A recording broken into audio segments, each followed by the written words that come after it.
Good afternoon, students. Good afternoon. Today we are going to learn our new lesson. That is, we are going to start our new section, novel section. In that section, we are going to read and learn 4.3 Around the World in 80 Days. या इथे तुम्ही स्क्रीनवर बघतायत विद्यार्थ्यांनो, around the world in 80 days हे एक जे novel आपल्याला आज स्टडी करायचं आहे. त्या नॉव्हेलचे जे रायटर होते त्यांच्याबद्दलचं बरीचशी इन्फॉर्मेशन आपल्याला स्क्रीनवर दिसते आहे. तर त्यांच्याबद्दल आज आपण जाणून घेणार आहोत.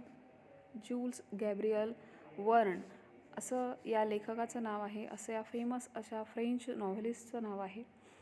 यांनी around the world in 80 days ही एक नॉव्हेल त्यांनी लिहिलेलं आहे. तर या नॉव्हेलला आपल्याला आज शिकायचं आहे. तसंच या नॉव्हेलमध्ये जे काही महत्त्वाचे कॅरेक्टर्स आहेत त्यांच्याबद्दल आपण आज जाणून घेणार आहोत. तर सर्वप्रथम जर तुम्ही टेक्स्टबुकमध्ये बघितलं असेल तर ज्या पद्धतीने आपल्याला हे नॉव्हेल अभ्यासासाठी दिलेलं आहे, तर ते देत असताना थोडक्यात त्यांनी रायटरचं इंट्रोडक्शन आपल्याला दिलेलं आहे. तसंच काही महत्त्वाचे कॅरेक्टर्स, त्यांना मेजर कॅरेक्टर्स असं म्हटलं आहे. तसंच काही मायनर कॅरेक्टर्स आहेत की जे दुय्यम महत्त्वाचे आहेत. त्यांचं या नॉव्हेलमध्ये फारसं असं काम नाही, काही ठिकाणी फक्त त्यांचा उल्लेख आहे. तर असे काही कॅरेक्टर्स, त्यांचीसुद्धा नावांची एक लिस्ट आपल्यासमोर आपल्या टेक्स्टबुकमध्ये दिलेली आहे. तसंच around the world in 80 days हे जे ओरिजिनल नॉव्हेल आहे ते बऱ्यापैकी मोठं आहे. जवळपास आपल्या इंग्लिशच्या टेक्स्टबुक एवढं ते असेल. परंतु एवढा नॉव्हेल आपल्याला अभ्यासासाठी न देता त्यातील काही महत्त्वाचे चॅप्टर्स फक्त आपल्याला अभ्यासासाठी दिलेले आहेत. एक महत्त्वाचे फक्त 5 चॅप्टर्स आपल्याला अभ्यासासाठी दिलेले आहेत.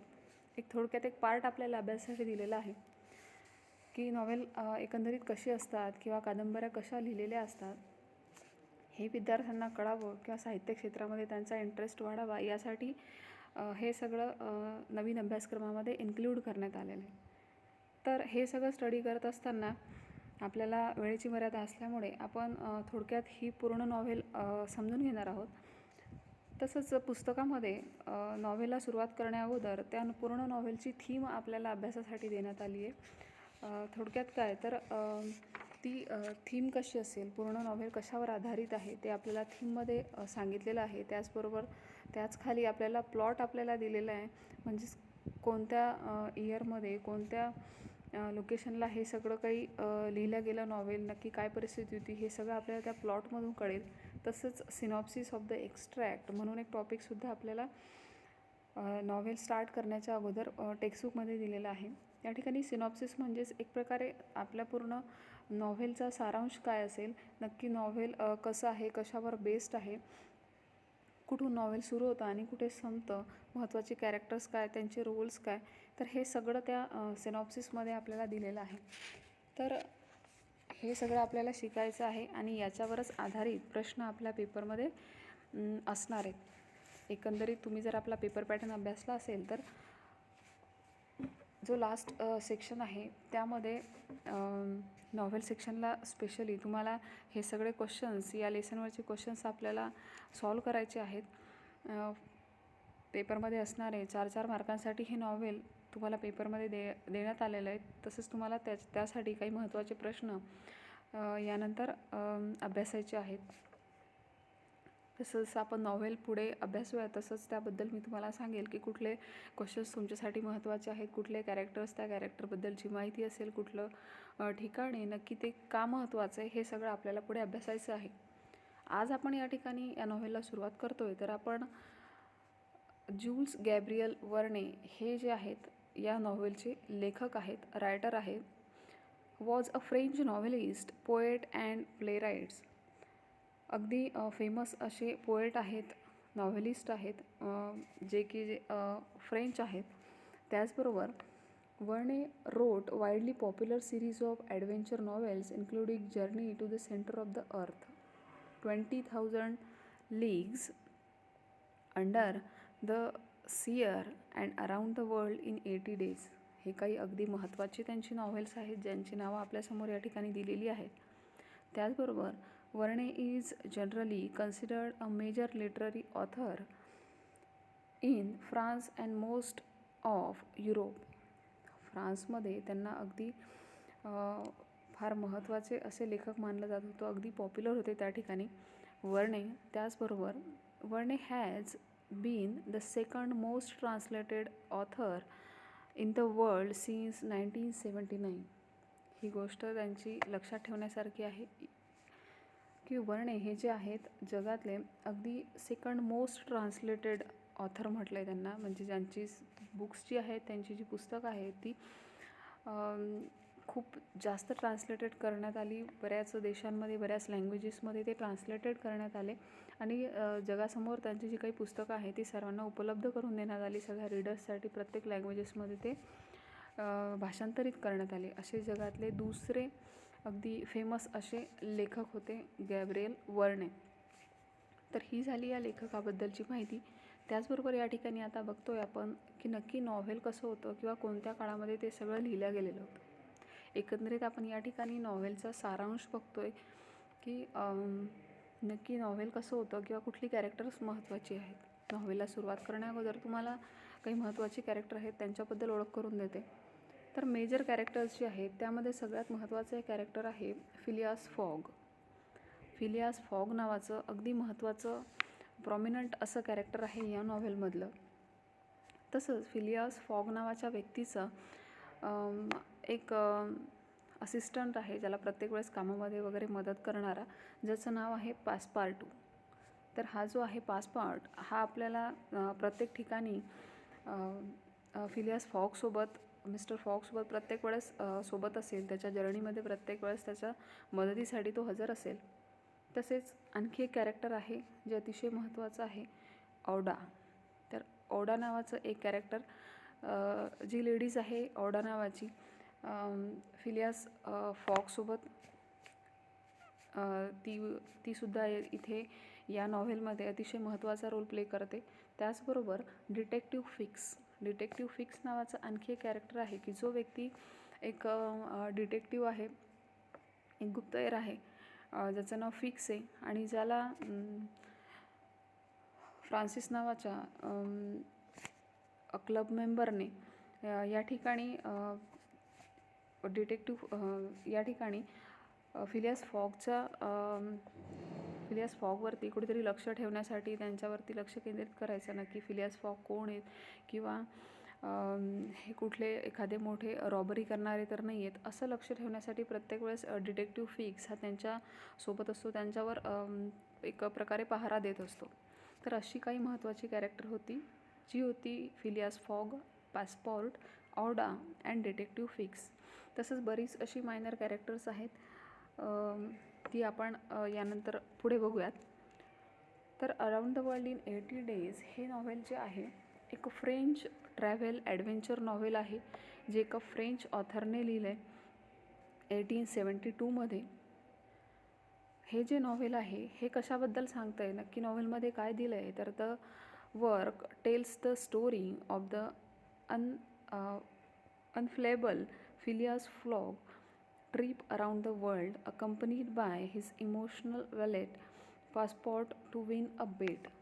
या ठिकाणी महत्त्वाचा एक पॉईंट या ठिकाणी आपल्याला लिहिलेला दिसतो आहे की हे नॉव्हेल जे आहे ते कशावरती डिपेंड आहे, कशावरती आधारित आहे. तर या नॉव्हेलचा जो एक मूळ थीम आहे ती ही आहे की फिलियास फॉग, या ठिकाणी आपण फिलियास फॉग यांना आता मिस्टर फॉग असं संबोधूयात. हे जे मिस्टर फॉग आहेत हे एके दिवशी एका क्लब मेंबरमध्ये न्यूजपेपर वाचत बसलेले असतात आणि त्या रिफॉर्म क्लबमध्ये ज्यावेळेस न्यूजपेपर वाचत बसलेले आहेत त्यावेळेस त्या ठिकाणी बरेचसे असे त्यांचे तिथले काही कलिग्स आहेत, तिथले काही मित्र आहेत जे तिथे सोबत बसले आहेत, ते सुद्धा असेच क्लब मेंबर्स आहेत. तर इंग्लंडमध्ये त्या काळामध्ये अशा क्लबची वगैरे संख्या बरीच होती, ज्या ठिकाणी बरीचशी लोकं न्यूजपेपर वाचण्यासाठी किंवा एक जनरल गॉसिप्स करण्यासाठी हे क्लब जॉईन करायचे. तशाच पद्धतीचा एक रिफॉर्म क्लब होता आणि त्या क्लबमध्ये हे सुद्धा रोज त्या ठिकाणी लेटेस्ट अपडेट बघण्यासाठी किंवा न्यूजपेपर रीडिंग करण्यासाठी त्या ठिकाणी फॉग जायचे. तर हे मिस्टर फॉग त्या ठिकाणी बसलेले असतात आणि अचानक त्यांचे जे न्यूजपेपरमध्ये एक न्यूज ते रीड करतात की का रॉबरीची न्यूज ते वाचतायत. आणि त्या ठिकाणी इतर जे त्यांचे फ्रेंड सर्कल आहे किंवा इतर जे क्लब मेंबर्स आहेत त्यांच्यासोबत गप्पांमध्ये त्यांची एक बेट लागून जाते. तर ती बेट अशी असते की 80 दिवसामध्ये जगभ्रमण करणं अशक्य आहे असं मत असतं इतर क्लब मेंबर्सचं. त्याचवेळी मिस्टर फॉग जे आहेत यांचं असं एक थिंकिंग असते की 80 दिवसामध्ये जगभ्रमण करणं किंवा 80 डेजमध्ये पूर्ण जगामध्ये जर्नी करणं शक्य आहे. तर या गोष्टीमुळे त्यांची एकमेकांसोबत बेट लागते आणि ही जी काही बेट आहे ती ॲक्सेप्ट करतात. आणि मिस्टर फॉग जे आहेत ते या ठिकाणी ठरवतात की आपण तर या ठिकाणी फिलियास फॉग जे आहेत पुढे कशा पद्धतीने ही जी बेट आहे ती फॉलो करण्यासाठी किंवा ती पूर्ण करण्यासाठी त्यांच्या पूर्ण तयारी दाखवतात. ॲक्च्युली फिलियास फॉग हे जे आहेत बऱ्यापैकी रिच आहेत. त्यांच्याकडे जी काही त्यांची संपत्ती आहे ती खूप आहे. पण आता एका बेटसाठी ते निघालेले आहेत. ती बेट त्यांना पूर्ण करायची आहे की 80 दिवसामध्ये त्यांना जगभ्रमण करायचं आहे. आणि हे जगभ्रमण करत असताना त्यांना बऱ्याच अशा अडचणी येतात आणि त्यातनं ते सामोरे जातात. हा जो काही प्रवास आहे हा प्रवास करत असताना ते सुरुवातीला लंडन या ठिकाणाहून त्यांचा प्रवास इंग्लंडमधनं जो सुरू करतात तर पहिलं ठिकाण त्यांचं लंडन असतं. त्या ठिकाणानंतर ते बॉम्बेमध्ये सुद्धा जातात, इंडियामध्ये सुद्धा प्रवास करतात. नंतर पुढे त्यांचा प्रवास बॉम्बेपासनं कॅलकटापर्यंत असतो. अगेन कॅलकटापासनं मग ते व्हिक्टोरिया या ठिकाणी हाँगकाँग इथे सुद्धा जातात. तर हळूहळू अशी 80 दिवसामध्ये जी ठिकाणं ते बघतायत त्या सगळ्या ठिकाणांबद्दल आपल्याला या ठिकाणी सांगितलं आहे. तसंच हाँगकाँग टू योकोहामा जपान या देशामध्ये ते सुद्धा प्रवास करतात. तसंच सॅन फ्रान्सिस्को जे की युनायटेड स्टेट्समध्ये आहे त्या ठिकाणी ते ठिकाणसुद्धा ते बघतात. अगेन न्यूयॉर्क सिटी हे त्यांचं पुढचं ठिकाण असतं जे सुद्धा युनायटेड स्टेट्समध्ये आहे.